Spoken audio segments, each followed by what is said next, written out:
All programme we've been building up to it, and it may well be that Mark surprises. It may well be that if you stay beyond the first 50 minutes, that suddenly Transformers becomes an extraordinary work of art. Transformers, one of the movies coming out this week. Take it away, Doctor. Well, look, you know...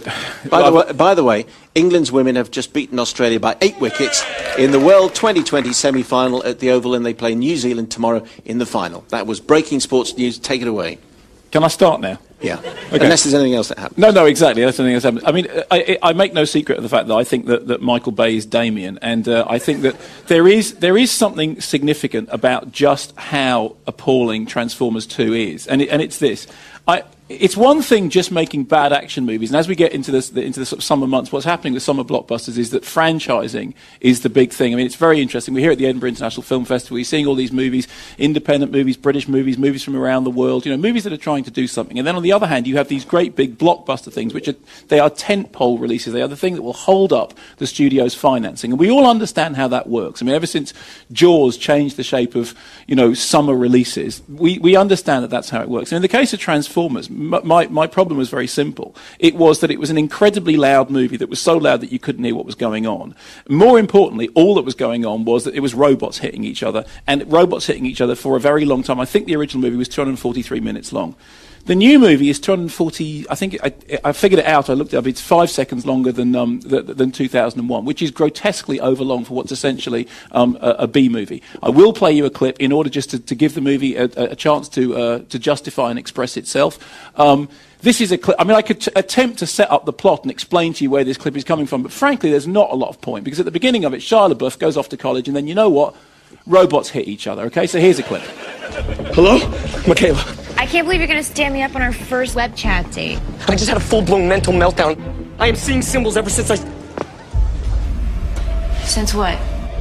Ever since I touched the cube splinter. Do you have it? Yeah, I have it. It's in the shop safe. It's fine. Michaela, do not touch it, okay?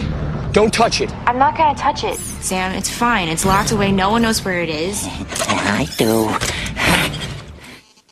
That's it, okay, that's about as much sense as it's going to make. Can I ask you a question? Yeah. Very early on in the film... Are you Twittering? I just took a photograph of you and put it up, yeah. Thank you.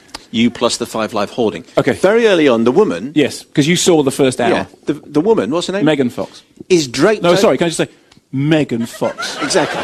A real treat. Megan Fox. I would say that while Mark was saying that, he bent seductively over the leatherette armchair. So why is it that Megan Fox, when we see it... Megan Fox. ...is bent over a motorcycle in very short shorts? What is that about? Well, this is, I have to say, essentially at the kind of the heart of my problem with the whole Transformers thing. Because, look, okay, originally Transformers, as you know, it's a toy. Here's the thing. Here's the plot of the toy. Car turns into a robot, turns back into a car. Okay? So there is a Transformers movie. You know, there's cartoon Transformers. I mean, it's a kid's toy, and I have no problem with that sort of thing. That's absolutely fine. And then what happens is they decide to update Transformers. And they say, okay, let's make a huge, big, enormous Transformers movie. And therefore, what we're going to have to do is we have to maximize the audience is going to. Now, essentially, as everybody understands, Transformers audience is, you know, young boys who want to watch robots hitting each other. That's absolutely fine. It's a kid's toy product thing, okay? But in order to make the sums add up for the new Transformers movie, what they have to do is to say, okay, well, let's add an element of stuff that will attract the teenage audience. And effectively, what Michael Bay has done, I've said this before, Michael Bay is a filmmaker with a pornographic sensibility. I mean, everything about the way the Michael Bay film looks, he's like, whoa, hey, whoa, look, car, whoa, look at that car, whoa, that robot, whoa, that engine, whoa, hey, hey, whoa, that Megan Fox, hey, whoa. Is he from Croydon? Pardon? Is he from Croydon? Everyone who says that is from Croydon. Fine. So that is essentially his filmmaking sensibility, and that's how he's done it. So what they've done is they've said, okay, so we'll make the Transformers movie entirely like that, with the whole look of the film, the whole sound of the film, everything about it will just be whoa, hey, whoa, whoa, robots, whoa, car, whoa. Now, to some extent, I can kind of tolerate 90 minutes of people going, what about robots hitting each other? What bothers me, and it bothered me in the first Transformers movie, and it bothers me even more, and this may just be to do with, rampant political correctness on my part.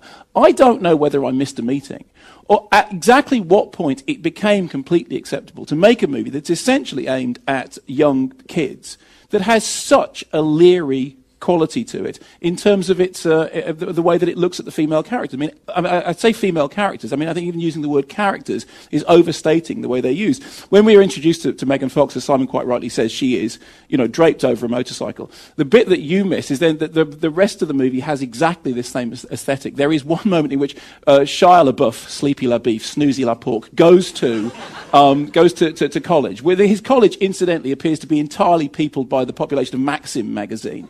And immediately he is pursued by a young woman in a short skirt, whose short skirt the camera follows in a paparazzi-like fashion. And Michael Bay actually makes a plot point of doing this. I don't want to spoil the surprise if anybody actually wants to go and see this, but it's almost like there is a science fiction plot point for the leery way in which the camera follows this, well, I say, she's meant to be a college student, but obviously she's actually a 35-year-old pole dancer, probably.